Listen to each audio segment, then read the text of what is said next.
ఎన్నికలు వచ్చేసాయన్నా? అవునా? ఎంత ఇస్తారంట ఓటుకి?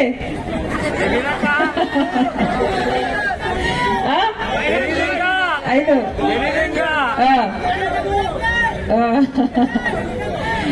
ఏ తప్పు లేదు, ఎవరిచ్చినా తీసుకోండి.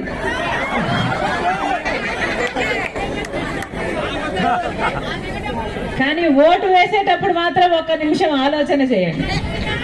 ఎందుకంటే ఓటు అనేది మీ చేతుల్లో ఉన్న ఆయుధం, మీ జీవితాలను మార్చే ఆయుధం. అది కూడా సామాన్యమైన ఆయుధం కాదు. 5 సంవత్సరాలకు ఒక్కసారి మాత్రమే మీ చేతుల్లోకి వచ్చే ఆయుధం. అందుకే ఓటు వేసేటప్పుడు మీ గురించి కాదు, మీ భవిష్యత్తు గురించే కాదు, మీ బిడ్డల భవిష్యత్తు గురించి కూడా ఒక్క నిమిషం ఆలోచన చేసి ఓటు వేయండి. ఇంతకు ముందు ఎవరికి వేసాము, ఇప్పుడు ఎవరికి వేయాలా అని ఒక్క నిమిషం మీ మనస్సాక్షిని అడిగి ఓటు వేయండి. ఏమమ్మా, ఎవరు మీ ఎమ్మెల్యే? ఇంతకు ముందు ఎవరికి వేశారు ఓట్లు? ఎవరు?